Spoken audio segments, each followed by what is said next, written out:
pearls, born, as legend says, from tears. But what if some royal pearls were truly forged in the crucible of queenly emotion, holding secrets only history can unlock? For centuries, the magnificent pearls of the Dutch royal house have adorned queens through profound trials and quiet triumphs, bearing silent witness to the unshed tears and the resilient spirit that shaped a nation's destiny. More than just exquisite beauty, they are keepers of whispered confessions, echoes of courage, and tangible links to the very souls of queens. Today, this potent legacy is entrusted to Queen Maxima. Join me as we uncover the secrets forged within these legendary pearls, a journey into the heart of Dutch queens, their enduring legacy, and the timeless stories only their most precious gems can tell. What hidden truths await? Before we begin, please support my channel by clicking on the like and subscribe buttons. Thank you. Now, let's immerse ourselves in the foundational pieces of this magnificent Dutch collection. These pillars of legacy, with stories stretching back centuries, paint a vivid picture of the monarchy. And while these are our starting cornerstones, many other pearls we'll explore today hold just as much history. Our first stop is the truly breathtaking Antique Pearl Tiara. To behold it is to feel a connection to the past. It was formally commissioned around 1900, a significant time, as it was for the young Queen Wilhelmina, who was just coming into her own as a monarch.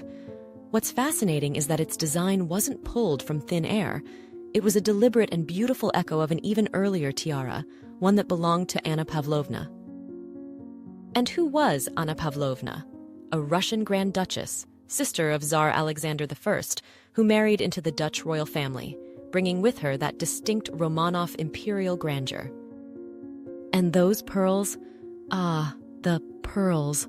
At least 4 of those prominent, lustrous pear-shaped drops are true survivors, dating all the way back to the 17th century. They were once part of the collection of Amalia of Solms-Braunfels, a formidable princess of Orange in her own right, a woman who significantly shaped the court of her time.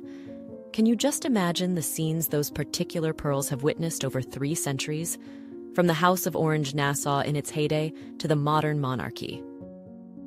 Now, when you look at this splendid tiara, it's impossible not to think of Queen Wilhelmina herself and the truly monumental era she presided over. Her reign was long, and it certainly wasn't always peaceful. She led the Netherlands through the anxieties of the First World War, and then faced the devastating reality of the Second World War, including the Nazi occupation, and the immense responsibility of leading her government in exile. Perhaps because of these profoundly challenging periods in her life and in the life of her country, opportunities to wear such grand symbols of state, like this tiara, were not as frequent as they might have been in more tranquil times. Yet, it remains inextricably linked to her, a queen remembered for her unwavering strength and resilience. Today, Queen Maxima wears the Antique Pearl Tiara with such grace. We see her in its full, majestic setting, with all 7 pearl toppers creating that iconic silhouette. But then, with the clever adaptability so typical of Dutch royal jewels, she also wears the diamond base alone, or perhaps with fewer pearls, offering a slightly different, perhaps more modern sensibility. It's a piece that truly lives and breathes with each generation. And speaking of pearls that have journeyed through time, we must turn our attention to an exquisite single-strand pearl necklace. Its story begins even earlier, in 1646. This was a period of great prosperity for the Dutch Republic, the Golden Age. The necklace, composed of 35 large pearls, was a wedding gift to Princess Louise Henriette of Orange, from the burgomasters, the mayors of Amsterdam. Louise Henriette was the eldest daughter of that same Amalia of Solms-Braunfels, whose pearls we just saw in the tiara. So you see the threads connecting these women and their jewels already. Through various lines of inheritance, a story in itself involving German ducal houses, this necklace eventually found its way to Queen Sophie, the first and famously unhappy wife of King William III in the mid-19th century. It's said she received it as a gift from Duke Wilhelm of Brunswick, one of her earlier unsuccessful suitors. One can only imagine if this necklace, with its pure, classic beauty, offered Queen Sophie some small comfort, or a reminder of a different path, given that her own marriage was so fraught with difficulty and personal sadness. It's rather poignant, isn't it, to think of her wearing these pearls? And since her time, this very necklace has been a favorite, seen on Queen Wilhelmina, Queen Juliana, Princess Beatrix, and now Queen Maxima, each adding their own moment to its centuries-old narrative. It's more than just a necklace. It's a tangible link to so many defining women of the Dutch monarchy. From Queen Sophie, we also have another cherished piece, the strawberry leaf brooch. Don't you just love that name? It evokes such a sense of delicate, natural beauty. This diamond and pearl brooch, with its charming strawberry leaf motifs and central pearl, dates from the first half of the 19th century and is so intrinsically linked with her. Given the challenges Queen Sophie faced, one wonders about the personal significance of such a piece for her. Was it a gift from someone dear, or a personal indulgence that brought a little light into her often somber world? What's truly wonderful is how this brooch, once belonging to a queen whose life was marked by private sorrow, has been embraced with such affection by later generations. Princess Beatrix, for example, chose it for one of the happiest days of her life, her wedding day in 1966, pinning it to her magnificent gown. That's quite a journey for a jewel, from the private chambers of one queen to the public joy of another. And Queen Maxima, with her characteristic flair, also clearly adores it. We've seen her wear it in various ways, with its lovely pearl pendant, or sometimes without for a slightly cleaner look. She even plays with its positioning. Sometimes the leaves point upwards, sometimes downwards. It's a beautiful example of how these historic pieces aren't just locked away, but are actively lived in and loved, each queen finding her own way to connect with their enduring charm and the stories they hold. So, those incredible pieces we've just seen truly laid the groundwork for the pearl legacy of the House of Orange. But the Dutch royal collection is renowned not just for the sheer age and historical weight of its treasures, but also for something else rather special. An incredible, almost playful artistry in how these jewels can be transformed. It's like having a treasure chest filled with magnificent, ever-changing puzzles. Let's take a look at how individual elements were ingeniously combined to create new masterpieces, and how the same jewels could appear in wonderfully different guises, sometimes making you do a double take. And where better to start this exploration of versatility than with the charmingly named Pearl Button Tiara. Now, this tiara itself is relatively young in royal terms, created in 1965. But the buttons, those delightful pearl and diamond floral clusters that give it its name and character, are much older. They originally belonged to that same Queen Sophie we spoke of earlier, wife of Willem III. Imagine, these were once individual brooches, or perhaps elements adorning her gowns in the mid-19th century. Queen Wilhelmina also used these floral motifs, sometimes pinning several to her bodice to secure cascading strands of pearls, a very fashionable look at the turn of the 20th century. Then, fast forward to the 1930s, and one of these very buttons found its way onto a white gold chain bracelet, a piece often worn by Queen Juliana and a young Princess Beatrix in the 50s and 60s. So, in 1965, these historic pearl buttons, 5 of them, were brought together to create this delicate, almost ethereal tiara. It's said that the diamond base of the tiara might also have historical roots, possibly even originating from Queen Sophie's era, perhaps from a coronet with diamond leaves, though the exact lineage of the base can be a little harder to trace definitively. The Pearl Button Tiara quickly became a beloved piece. It was seen on Queen Juliana, and then, very significantly, Princess Margriet chose it as her wedding tiara in 1967. What a perfect choice for a princess whose name means daisy, echoing the floral design. And then, in 1980, a truly historic moment. Princess Beatrix wore this very tiara for her investiture as queen. Choosing this relatively modest, yet deeply historic and sentimentally rich tiara for such a momentous occasion, it really speaks volumes, doesn't it? The story of this tiara doesn't end there, of course. Its adaptable base was later used for another iconic moment, Queen Maxima's wedding tiara, where the pearl buttons were swapped for Queen Emma's dazzling diamond stars. The Württemberg tiara is a symphony of diamond scrolls and elegant foliate motifs interspersed with perfectly round pearls. But its true genius lies in its convertibility. Imagine having a tiara that can present itself in at least 4 distinct and equally regal forms. In its most opulent setting number 1, if you will, it's adorned with 11 magnificent pear-shaped pearls arranged in 2 commanding tiers.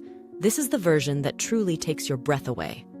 Then, for a slightly more restrained, yet still incredibly stately look, there's setting number 2, which features just the 5 pear-shaped pearls on the highest elements. Setting number 3 offers another variation, with 6 pearls gracefully positioned on the lower elements between the taller diamond motifs. And finally, there's setting number 4, where the tiara is worn in its simplest form, showcasing the intricate diamond and round pearl base without any of the upright pear-shaped pearl toppers. While Queen Juliana was seen wearing it on important occasions, it was her daughter, Princess Beatrix, who formed an exceptionally deep and lasting bond with the Württemberg tiara. It became one of her signature diadems. For her wedding to Claus von Amsberg in March 1966, Beatrix chose this tiara in its most glorious, full pearl configuration, perfectly complementing her bridal veil. It's even said that the delicate embroidery on her wedding gown drew inspiration from the tiara's ornate patterns. Throughout her long and impactful reign as queen, and later as princess, Beatrix turned to this tiara time and time again. Queen Maxima, in turn, has also begun to wear this historic piece. We've seen her select its simpler all-diamond form for a state visit to Japan and a diplomatic gala. More recently, for the Italian state visit in 2022, she opted for a version with some of the pearl toppers, showcasing its adaptable splendor once more. Now, let's shift our gaze to another parure that showcases this Dutch flair for transformation, and it involves one of the most prized gemstones, emeralds. The Dutch Emerald Parure is a spectacular suite with its own rich history. The emeralds themselves are said to date from the 18th century, brought to the Netherlands by Princess Wilhelmina of Prussia when she married into the House of Orange-Nassau in 1767. The parure, as a cohesive set, was created much later, in 1896, by the jeweler Sherman as a Christmas gift from Queen Emma to her then 16-year-old daughter, the future Queen Wilhelmina. A rather magnificent Christmas present, wouldn't you say? Queen Juliana made extensive use of this parure, and it was she who wisely placed it into the family's Historical Collections Trust in the 1960s, ensuring these treasures would be preserved for future generations and couldn't be sold or dispersed. This is a crucial point about many of these grand Dutch jewels. They belong to a foundation, not to individuals. Now, the tiara from this parure is a marvel of convertibility. Originally, it had more emerald elements. Some were removed in the 1950s to create earrings. But what's especially relevant for our pearl journey today is that around 2002, the tiara was cleverly adapted to allow 5 beautiful pear-shaped pearls to be set atop its diamond frame, often in place of the central emeralds. Princess Maxima was one of the first to debut this lovely pearl version, and it's since been worn by other Dutch royal ladies, including Princess Laurentienne and even Princess Anne-Marie of Bourbon-Parma for her wedding. It's a wonderful example of how a parure centered on one gemstone can be given a completely new, softer, and equally regal look with the addition of pearls. And this brings us to some truly intriguing smaller pieces that, despite their size, pack a significant punch in terms of history, versatility, and even a bit of a royal mystery. A pair of very similar yet distinct round diamond and pearl brooches.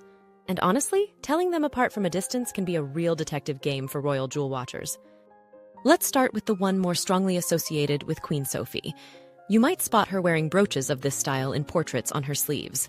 A lovely feature of this Sophie brooch is its versatility.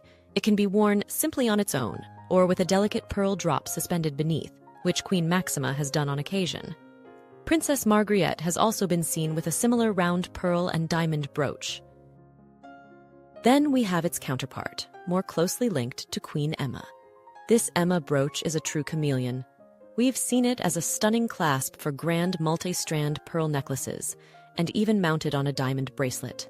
There's a wonderful photo of Queen Emma from around 1890, where she seems to be using this very brooch as a clasp. So, how can we tell these two beauties apart? It really comes down to the details in the diamond surround, best seen in close-up photos. The Emma brooch, for example, often has a distinct pattern in its inner ring of diamonds, perhaps with stones of two alternating sizes. The Sophie brooch might have a different number of diamonds in that inner circle, or a more uniform arrangement. For instance, one might have 12 diamonds, the other 16 in that key inner row. It's those subtle differences that help distinguish them. Now, adding another layer to the story of the Emma brooch specifically, some jewelry historians have noted a striking resemblance between it and the central element of a much larger, very elaborate diamond and pearl corsage ornament from the 19th century.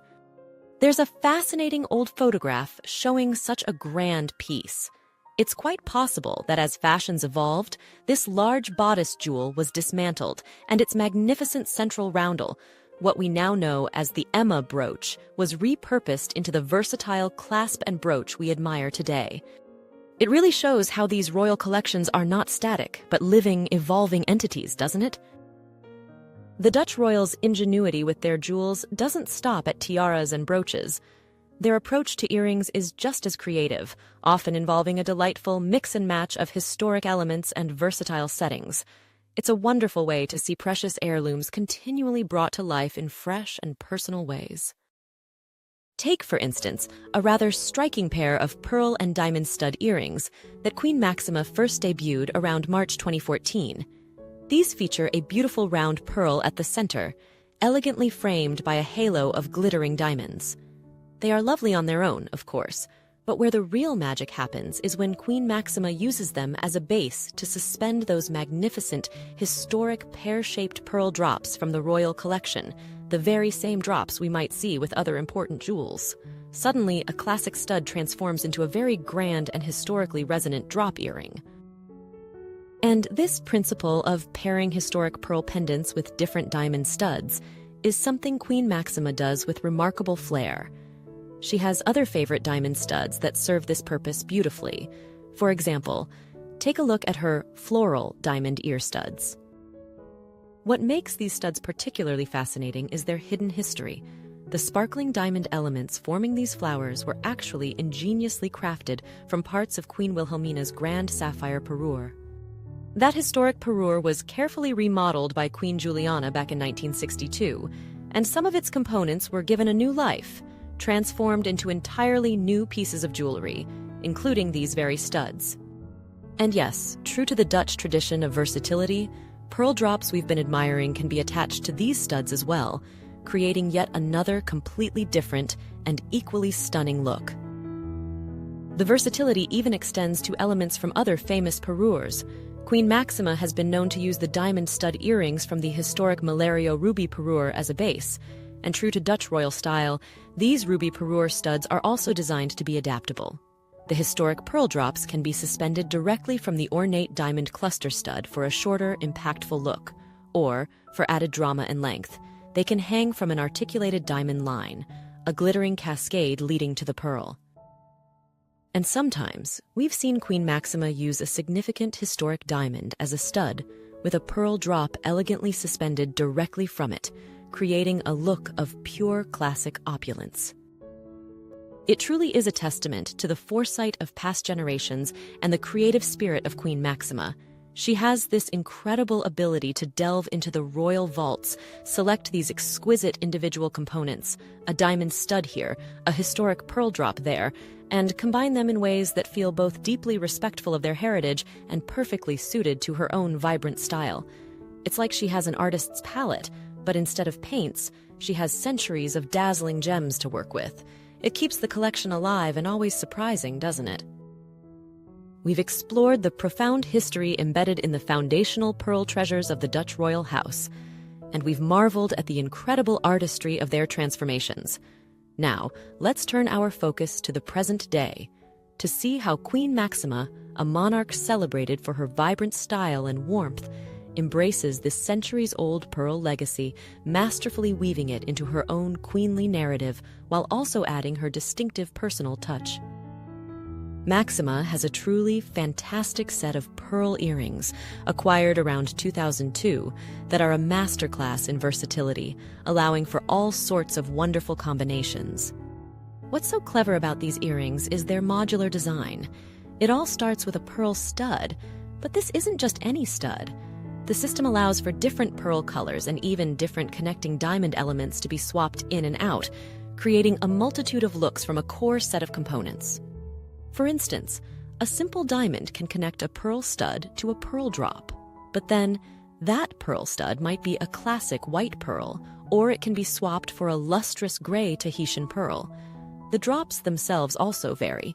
Sometimes we see a perfectly round pearl pendant, and other times it's an elegant pear-shaped drop. The diamond connecting elements can also change, adding another layer of customization. We might see a single brilliant cut diamond, or a more elaborate diamond line or foliate motif, leading to the pearl drop, allowing for different lengths and levels of formality. And the color palette is just wonderful. Around October 2015, Queen Maxima was first seen incorporating beautiful golden-hued pearls into this system. This opened up even more possibilities. It's like a sophisticated jewelry puzzle, allowing Queen Maxima to perfectly coordinate her earrings with her outfit or the other jewels she might be wearing, whether they are historic pieces from the vault or other items from her personal collection. Next, we turn to a truly show-stopping piece, a magnificent corsage ornament, sometimes called a stomacher, that is often referred to as the Russian brooch due to its believed origins. This grand diamond and pearl devant de corsage dates to the early 19th century. Its first recorded wearer was Sophie of Württemberg. Yes, her again. She brought so many incredible jewels into the Dutch collection. You can see it pinned to her bodice in portraits. It's thought that the jewel, which features a large diamond bow suspending pearl pendants and a diamond-studded chain with further pearl drops, might have originally belonged to Sophie's mother, Grand Duchess Katharina Pavlovna of Russia, which would explain the Russian moniker. What makes this piece even more extraordinary is that it contains several rare pink diamonds, a true connoisseur's detail. It remained a favorite of Queen Wilhelmina throughout her long reign, and Queen Juliana wore it frequently. Princess Beatrix often wore the larger bow element alone with a trio of pearl pendants.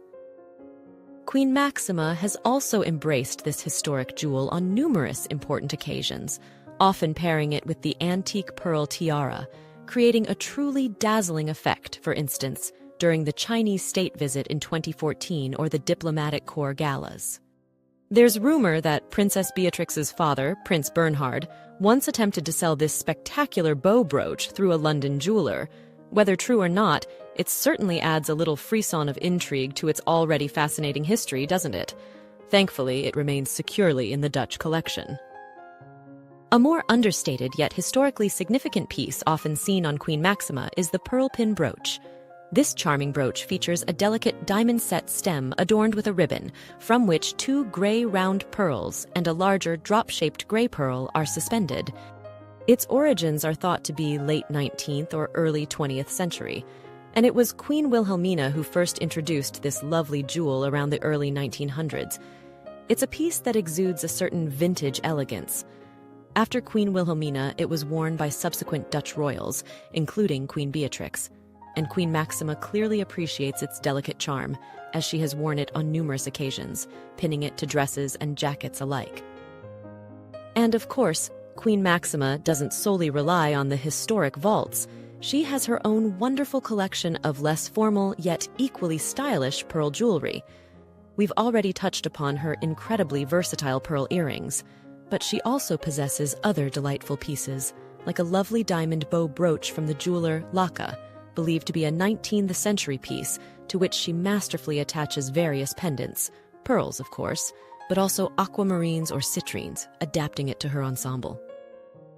Then there's her intriguing diamond crescent moon brooch, one of her earlier pieces, whose exact origins are a little unclear. She often wore it plain, but more recently has been seen adding a beautiful pearl drop to it, a lovely touch. And it's wonderful to see that this particular brooch has now been worn by her daughter, Princess Amalia, the Princess of Orange, a beautiful sign of continuity. So as we've seen, Queen Maxima navigates the extraordinary pearl heritage of the Dutch royal house with both deep respect and a wonderful, vibrant flair. Perhaps one of the most striking recent examples of her honoring this legacy, while also showcasing her personal style, was during the French state visit in April 2023. For the state banquet, Queen Maxima appeared in a truly breathtaking ensemble, largely composed of historic pearls. The full antique pearl tiara gleamed atop her head, perfectly complemented by that magnificent 17th century pearl necklace and important pearl and diamond earrings. Adorning her wrist was a significant bracelet featuring a large button pearl surrounded by diamonds, a piece believed to have come from Queen Sophie's estate and notably versatile. A striking ring with a prominent pearl also graced her hand. At her waist, Maxima pinned one more diamond large brooch with historic pear-shaped pearl drop. It was such a thoughtfully curated display, a symphony of pearls, and a testament to the enduring splendor of the Orange Nassau collection and her role as its current, most radiant custodian. Looking at these pearls, whether on Queen Maxima today or in portraits of queens from centuries past, it's impossible not to feel the weight of history they carry. They have truly been silent witnesses to moments of dazzling royal grandeur, yes, but also to times of profound national trial, personal joy, quiet strength, and, as legend reminds us, perhaps even a few queenly tears. The pearls of the oranges will undoubtedly keep shining, illuminating not only state occasions, but also the enduring strength and spirit of the women who wear them. I'm so curious to know, what are your thoughts on these magnificent Dutch pearls? Which particular story or jewel resonated with you the most? Let me know in the comments below. And if you enjoyed this journey through royal history and sparkle, please do give this video a thumbs up, subscribe for more stories from the royal vaults, and don't forget to ring that notification bell so you won't miss a thing. Thanks so much for watching.